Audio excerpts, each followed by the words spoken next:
Welcome back to Breaking Down Storage Tech. Today we're breaking down a super technical, super compact, accessible loader haul by PackG Melk, which also has a 200,000 item capacity per item type. And yeah, let's get straight into it. So, what is an accessible loader haul? Well, an accessible loader haul or an accessible haul is basically comprised around the input or the UI. So you want to have access to 3 different parts of the item per filter. So first you're going to have the shulker box loader. As you're filling as the shulker box is getting filled up, you can see it get filled up. Then you also want bulk access to it in the full form in a bunch of shulker boxes, so it also acts as a bulk. And then also you want your shulker box display, so you have access to a full block of it or a shulker box of it. Now, this is the whole point of this is it solves all your problems about deciding, okay, what goes in a bulk haul, what goes in a regular chest haul, and things like that. Because if you're straining the amount of items you have, you can always check up here. So if you don't have enough to get a full shulker box or get a shulker box display, then you will always have access to it up here. While you can also have the bulk aspect of it, as you can have the chest right here filled with bulk. Now, the thing is, these have fallen out of style quite a bit because you have hybrid hauls which store both shulker boxes of the item as well as having a separate chest for individual items, which kind of solves the bulk needs and things like that as well as this. So these have fallen out of fashion, I believe, but there's just some really cool tech used, especially now with the copper bulb that we have. I think there's some really cool tech in here that could be used elsewhere and not necessarily just to this haul. Now, as you can see, the UI is a little bit tight to get to these box loaders up here. But apart from that, it's really compact. As you can see, this is probably one of the smallest accessible hauls, including the fact that it does all its loading inside the slice. So let's just start breaking it down. So up here we have our SSI filters, which I've broken down a bajillion different times on this channel, and it just uses an AB tileable slice. Now you have your SSI filter here, and just to get you the basic rundown, what happens is when this gets a few more items of this diamond block or whatever filter item you have, this comparator will power over onto this redstone dust, turning off this redstone torch, unpowering all of this, unlocking this hopper, allowing items to start flowing. And basically take that and apply it to all the other SSI filters. Now, you don't have to build these variants, but this is the variant used in this style, and it works amazingly. And you also have the items flowing across here with a water stream, so that way they can be picked up by the hoppers. Now, the hopper locking for these hoppers is super simple, as it's just this redstone line powering these repeaters, powering these hoppers through the packed ice, so that way these are locked, and because these won't be changing because they're locked and can't pick up any items, these bottom ones will also stay locked. Now, I forgot to mention one more important thing, and it's that this entire accessible haul is 100% fully hopper locked, so it's going to be great for your lag. Now, let's move swiftly on, and as you can see here, once the items make their way down here, they will start moving down this dropper line right here, and this is where we meet our second point of hopper locking coming from these repeaters, and that actually comes from this input where we see the use of a copper bulb. Now, this is a really cool use of it. I've never seen it used like this before, but it's probably one of the coolest ways to use a copper bulb for hopper locking. So let me just break down the B slice first. So basically there's just a redstone line that goes all the way here and just powers the repeaters and is pretty bog standard. Now, where this copper bulb becomes interesting is the fact that when it detects an observer update from the line powering or depowering, to toggle on this copper bulb on or off, and then we take a comparator output to power the repeater to power this dropper, and the same on the other side, which will power the 2 neighboring hoppers. Now, as you can see, it goes like this. It goes pretty simple, and as you notice, we don't get any firing or weird redstone line, and it only really involves this. Now, I'm not exactly why they did this. I'm just certain that they've done this in this way, and it's very repeatable, as you can just continue the line. And you could also probably use this in a really cool way, because what you could do is you put your repeater here, and that means you can just extend this redstone line all the way, and when it runs out of signal, you put the repeater here to continue the signal, and this part continues working because the observer actually reads the repeater update. Now, moving swiftly onwards, we have our item coming out of this dropper into this hopper and moving its way into this shulker box. Now, this is one of the labeled cons in my opinion, or labeled cons on the post in the Storage Tech Discord, but I don't really think it's that big of a deal. And what it basically is you have to have technically you have to have 5 stacks of overflow in the shulker box for it to be read, because the way the system works is it reads the input from this hopper right here, and when this is fully full will then trigger the box breaking cycle. So it actually has to fill up all the way here and then fill up into this hopper before going all the way here, instead of just filling up the shulker box. I don't think that's too big of a con because it's an accessible haul, you'll always be able, so you don't necessarily need the 5 stacks of pre-fill. Now here we also have our shulker line, which we'll talk about a second when we go into the box breaking. All you have to know is that there is a hopper locking line coming all the way over here, which comes from this lever, which will power on this repeater, which turns off this redstone torch, which paired with all of this dust right here, or this piece of dust right here, locks all of these hoppers. So how does this box actually break? Well, we have a redstone comparator reading out from this hopper right here. So what happens? Well, basically this item hopper will only actually cause this thing to, or the system to cycle once it's reached this 5th slot right here. And when it reaches this 5th slot right here, this comparator right here will continuously be updating this wire based on the amount of fill level of this hopper. So for example, if I fill this shulker box all the way up, and then I start filling all of this all the way here, you notice that this redstone dust updates continuously, but this comparator doesn't update. Only when we start getting to this 5th hopper or 5th slot right here will this comparator start to update, or actually update and power. So what happens here is this is to do with the composter being right here, causing some weird update shenanigans with the comparator right here. Basically, when this hopper fills up, then this comparator will update and give a signal strength, which will cause 2 series of events to happen. Firstly, this observer will update that, or detect that, hey, this is powered and update, which will do its own signals, which we'll talk about. But what also happens is it powers this piston right here to extend this soul sand right here into this block, or this air gap right here. Now, what this does is it connects to the nether brick fence, or the dark oak fence, whichever one slice it's using, and it connects to that and updates this observer right here, which will then power its own line. Now, well, I should probably untoggle that, but so basically this observer line keeps powering and then powers this note block right here, which then updates this observer to 1-tick pulse this observer and pull it down. So once this 1-tick pulse has happened and this observer is down, it will actually update because its position has been updated, and it will power this redstone repeater right here to power this observer to also cause another 1-tick pulse to pulse this sticky piston right here to break the box. And yeah, it will push down and 1-tick pulse and spit out its stone brick sabbler right here to break the box. And what will happen then is actually something very interesting. And what will happen is, because the soul sand hitbox is slightly lower than regular blocks, this hopper will actually be able to pick up the shulker box through the soul sand and pick it up. But it won't actually because of the redstone torch right now, because it's keeping it locked. But we'll talk about that, and that has to do with the observer signals. So once this shulker box has been broken and it's made its way through here because of the precise timings, that's when the second update actually comes.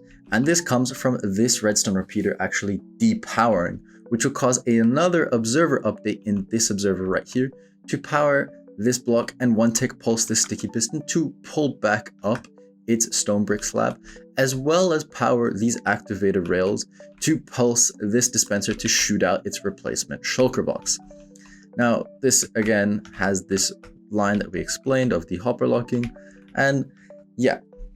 Now, once this shulker box has been placed, this hopper will start pumping items back in, which will cause this redstone comparator to no longer be given out the signal, and this redstone comparator to turn off. Once this comparator turns off, this sticky piston will actually retract, pulling back its soul sand and causing another update to this observer line, because there is no longer a connection between the fence and the soul sand. What will then happen is it'll send its pulse all the way here and cause another 1 tick pulse to for this piston to spit out its observer right here.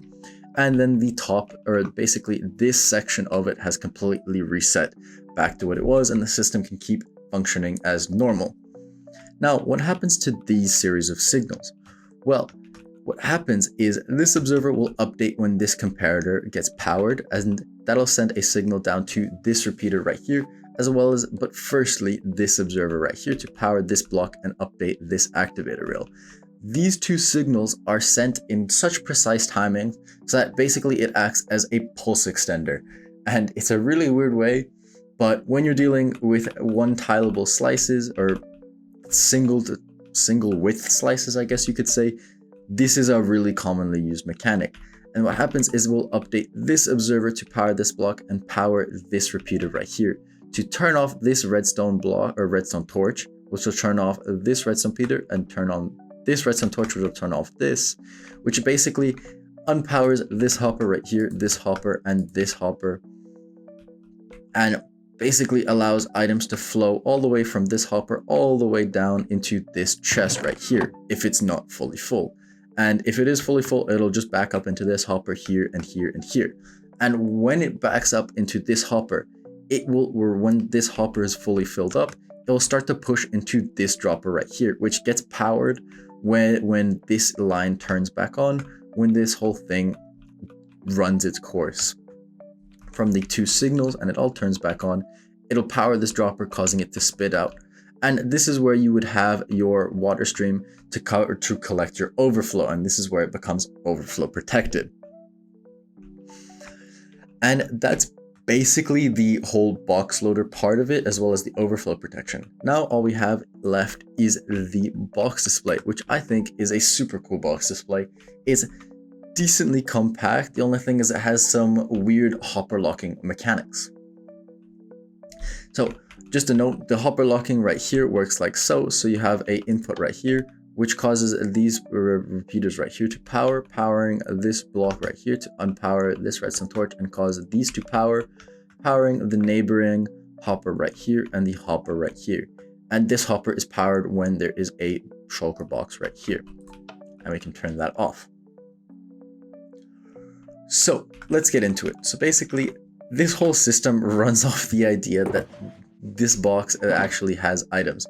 And if it doesn't, this hopper will always be unlocked, allowing items to flow and cause the update. And I think that's one of the smartest ways I've seen smart box displays.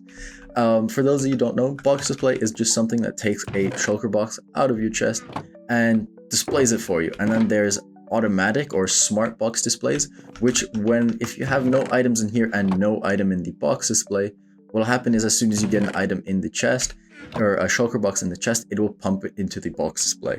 And it also, most box displays nowadays are auto replaceable, so when this runs out, it will replace the shulker box. So when this shulker box runs out of items, it will turn off this comparator, or if there's no shulker box, this comparator is already turned off, which will allow the flow of items from this chest right here, or from shulker boxes, to go down here and into this hopper right here when the system isn't, or the hopper locking isn't locked.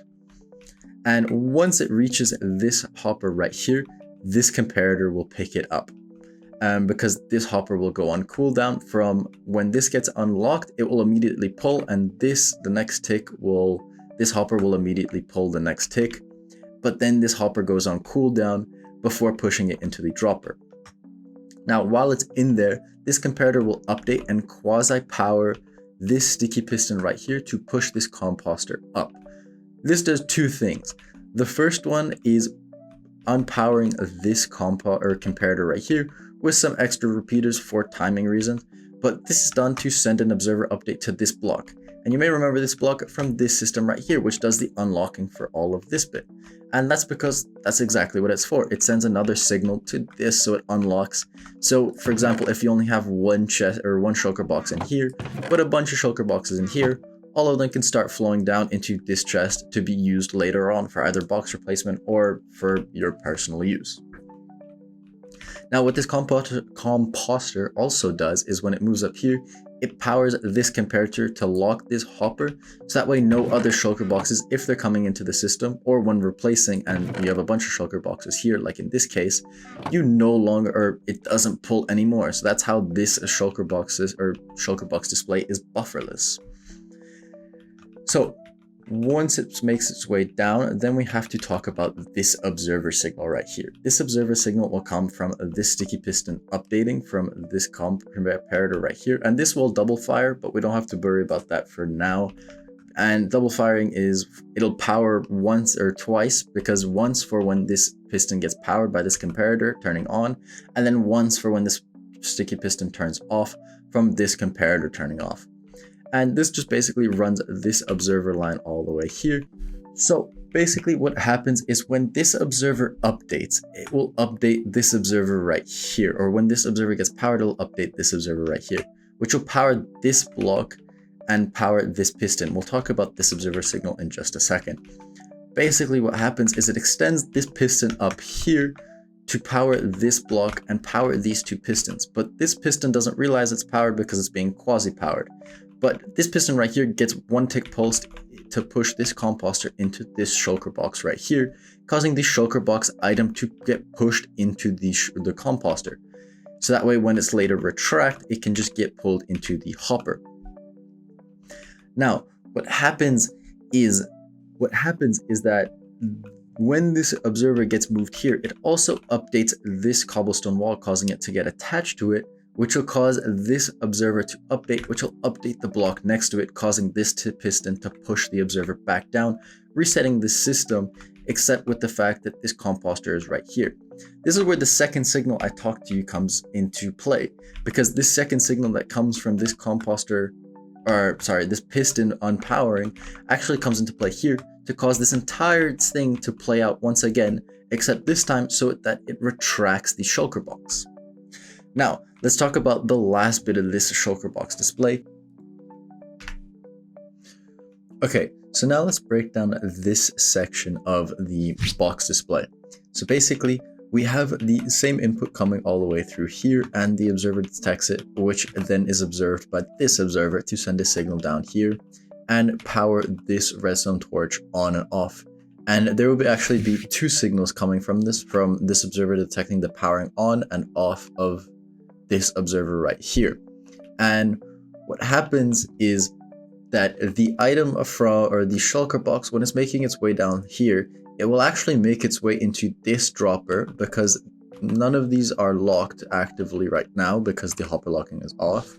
So the shulker box will make its way down into this dropper about the same time that this observer is powered, and the same time as this note block right here. So now let's actually go and break down what's happening over here with these redstone signals. This redstone torch right here is powering this redstone lamp on through this block right here, as well as keeping this redstone torch off. We're not too worried about this signal right here. And obviously the same is happening on the other side, but we don't worry about that for now. Now, what happens when this redstone torch turns off is that this redstone torch will turn on and will actually power both of these right here, and power them at the exact same time, because there will be a short gap between this redstone torch powering off and this redstone torch powering back on, which will allow this dropper right here, or in this case the redstone lamp, to turn off for a smidge of a second, and then allow for both of them to be powered by when this redstone torch turns back on. And this is the same mechanic essentially used in instant dropper lines, because they're both powered in the same tick. They will just shoot the item super fast, or shoot the shulker box in this case, from this dropper into this dispenser, and then this dispenser placing the shulker box. And it just goes like that, bada bing, bada boom. And there will be a second series of firings coming from the second series of this turning back off, and then because of the gap in the repeater here, and then the observer's powering again to turn this back on and power it, but that's not too much to worry about. One other thing to note here is when this redstone torch is off, you notice that we're actually getting some power over here with these two into the other slice. But if we look in the system right here, that's nothing to really worry about, because if you notice that it's the block next to it and the block above, which is just this redstone torch, which won't be affected, and this dispenser right here. And this is a reason why we can't actually have any buffer, because this will actually accidentally power the dispenser if this slice is being fired. But this is basically essentially foolproof, because the odds that you are causing both of these displays to fire at the same time is very, very low. So that's essentially how this part of it works. And that's basically the whole system. And that's how the box gets replaced. And basically, once it gets placed, this comparator will get powered, lock this hopper, and the whole system restores balance. And there will be a few extra signals, as we'll see in a second. But basically, if we slow down the game a bunch, we can first check what happens when this system starts to back up. Ooh, I'm flying too close. So if I put this in here, we can see the system, it updates. The whole system fires, breaks. We make it way down. And you see the system resets, the item's placed. And after a second, everything will restore balance. And we have the new shulker box in here. Now we can also do the same for the shulker box system. So when I take out all the items out, we see here, this comparator updates, the line goes here, breaks, and on the second powering, that goes all the way here. And in one tick, this shulker box gets placed. Oop. And that's basically the whole system. It's super, super clean in my opinion, and I just absolutely love the cool redstone mechanics used here, especially in this little part right here. There's so many niche uses of redstone mechanics, and I absolutely love it. I also love the fact of that we're actually starting to see copper bulbs make their way into storage tech.